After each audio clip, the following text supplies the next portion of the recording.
Hello friends, welcome back to my channel. 3 kilo mutton biryani பண்ணுறன்ற பேரில் பாத்திரத்தை கொஞ்சம் சின்னதாக வச்சுட்டேங்க. ஸோ அதனால் நம்மளோட பிரியாணி சுத்தப்பெல்லாம் சக்ஸஸாக அப்படிங்கிறத இந்த வீடியோவில் பார்க்க போகிறோம். நான் இன்றைக்கி 1 கிலோ மட்டன் எடுத்திருக்கேன். இதை 5 விசில் போல் வேக வச்சு எடுத்திருக்கேன்.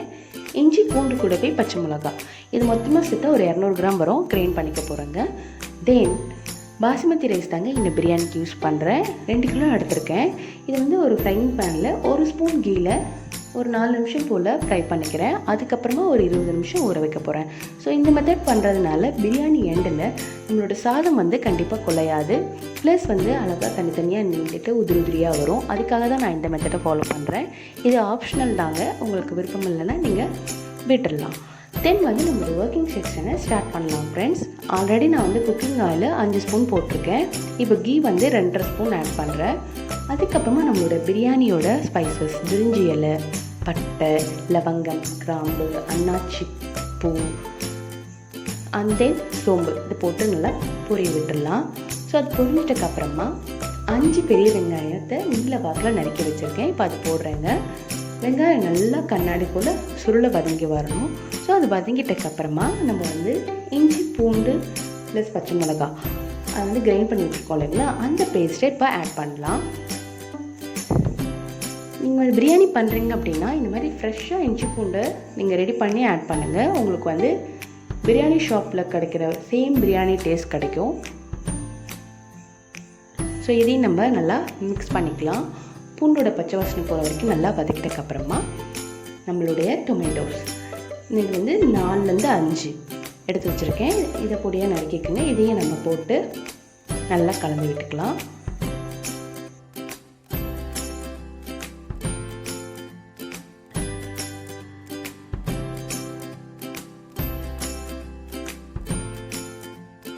தக்காளி நல்லா வதக்கிட்டக்கப்புறமா ஃப்ளேவருக்காக கொத்தமல்லி புதினா போடுவோம் இல்லைங்களா, அதை இப்போ ஆட் பண்ணிடலாம். நான் பார்த்திங்கன்னா புதினாவை ஒரு கட்டு ஃபுல்லாகவே யூஸ் பண்ணுறேன். நல்லா க்ளீன் பண்ணிவிட்டு அலசி இதில் போட்டுடுறேங்க. கொத்தமல்லி பார்த்திங்கன்னா ஜஸ்ட் ஒரு கைப்பிடி அளவு எடுத்திருக்கேன். ஸோ இதை நல்லா கலந்து விட்டுட்டக்கப்புறமா தேங்காய் ஒரு ஃபுல் தேங்காவை கிரைண்ட் பண்ணியிருக்கேன்.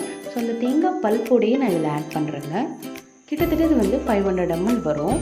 உங்களுக்கு தேங்காய் பால் ஊற்ற பிடிக்கல அப்படின்னா நீங்கள் தயிர் எடுத்துக்கலாம்.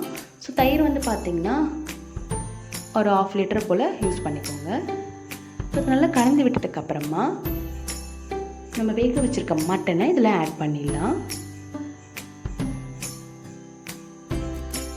தென் பார்த்திங்கன்னா நான் ஸ்பைசஸ் ஆட் பண்ணுறேன்.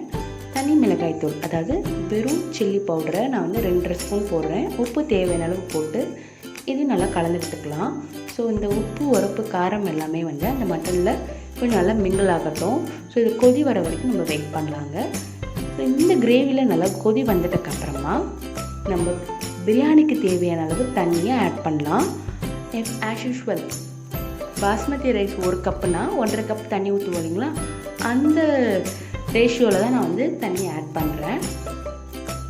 ஸோ தண்ணி ஃபுல்லாக ஆட் பண்ணியாச்சுங்க. இப்போ நம்மளோட பிரியாணி ரைஸை இதில் ஆட் பண்ணிடலாம்.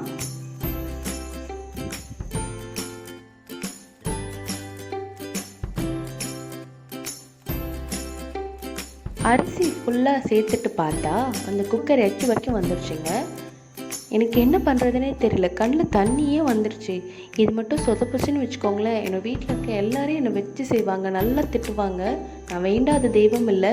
ஜஸ்ட்டு குக்கர் லெட்டை மட்டும் போட்டு விசில் போடவே இல்லை. அந்த விசில் வர இடத்துல நல்லா ஆவி வெளியே வந்துட்டக்கப்புறமா ஆஃப் பண்ணிட்டேன். ப்ரெஷர் நல்லா அடங்கிட்டக்கப்புறமா ஓப்பன் பண்ணி பார்த்தா என்னோடய குல தெய்வம், என் குல சாமி என்னை காப்பாற்றிடுச்சு. என்னோடய பிரியாணி சொதப்பலைங்க, சக்ஸஸாக வந்துடுச்சு. It's come out very well. நீங்களே பாருங்கள். கரெக்டாக தண்ணி ஊற்றுறதுனாலே என்னென்னு தெரியல, தண்ணி கொஞ்சம் கூட நிற்கலை. அழகாக பூ மாதிரி வந்துருக்கு பாருங்கள் நம்மளோட பிரியாணி. God grace. இது ஒரு எக்ஸ்பீரியன்ஸ் தான். நெக்ஸ்ட் டைம் இந்த மாதிரி கொஞ்சம் ஹெவியாக பண்ணுறோம், 3 கிலோ 4 கிலோ பண்ணுறோம் அப்படின்னா பெரிய யானத்தை தான் யூஸ் பண்ணணும். ஸோ உங்களுக்கே தெரியும் எந்த அளவுக்கு வந்திருக்குன்னு பாருங்கள். என்னோடய பிரியாணி அழகாக நல்லா பூ போல் சாதம் நல்லா உதிரியாக வந்திருக்கு. வீட்டில் டேஸ்ட் பண்ணி பார்த்துட்டோம், ரொம்ப நல்லா இருக்குது அப்படின்னு சொன்னாங்க. ஸோ நீங்களும் இந்த டிஷ்ஷை ட்ரை பண்ணி பார்த்துட்டு உங்களுக்கு எப்படி வந்திருக்குன்றதை எனக்கு கமெண்ட் செக்ஷனில் கமெண்ட் பண்ணுங்கள். என்னோடய வீடியோ உங்களுக்கு பிடிச்சிருக்குன்னா மறக்காமல் லைக் பட்டனை கிளிக் பண்ணிவிடுங்க. உங்களோட ஃப்ரெண்ட்ஸ் அண்ட் ஃபேமிலிக்கு ஷேர் பண்ணுங்கள். இது வரைக்கும் என்னோடய சேனலை சப்ஸ்கிரைப் பண்ணாமல் பார்க்குறீங்களா? ப்ளீஸ் ஃப்ரெண்ட்ஸ் சப்ஸ்கிரைப் பட்டனை கிளிக் பண்ணிவிடுங்க. பக்கத்தில் இருக்கிற பெல் ஐக்கானில் ஆல் போட்டுருங்க. ஸோ என்னோடய நியூ வீடியோவோட நோட்டிஃபிகேஷன் உங்களுக்கு வந்து சேரும். ரியலி நான் ரொம்ப பயந்துட்டேங்க. இது மட்டும் சொதுப்பிச்சுன்னு வச்சுக்கோங்களேன். இதுவரை மட்டன் பிரியாணி வேறு கொஞ்சம் காஸ்ட்லி. என்னோடய மாமனார், ரிலேட்டிவ்ஸ் ப்ளஸ் அக்கம் பக்கத்தினர் எல்லோரும் வந்து என்னை வச்சு செஞ்சுருப்பாங்க. கண்டிப்பாக எனக்கு வந்து என்னோடய குலதெய்வம் தான் இந்த இக்கடான சுச்சுவேஷனில் என்னை காப்பாற்றிருக்கு நான் நம்புகிறேன். ஓகே ஃப்ரெண்ட்ஸ், இது வரைக்கும் என்னுடைய காணொலியை பொறுமையாக பார்த்துருந்த அனைத்து நல்லுள்ளங்களுக்கும் என்னுடைய நன்றியை தெரிவித்துக் கொள்கிறேன். மிக்க நன்றி. உங்களுடைய ஆதரவு எனக்கு இன்னும் அதிகமாக தேவைப்படுது. அதனால் உங்களோட ஃப்ரெண்ட்ஸ் அண்ட் ஃபேமிலிக்கு ப்ளீஸ் ஷேர் பண்ணுங்கள். தேங்க்யூ ஃபார் வாட்சிங்.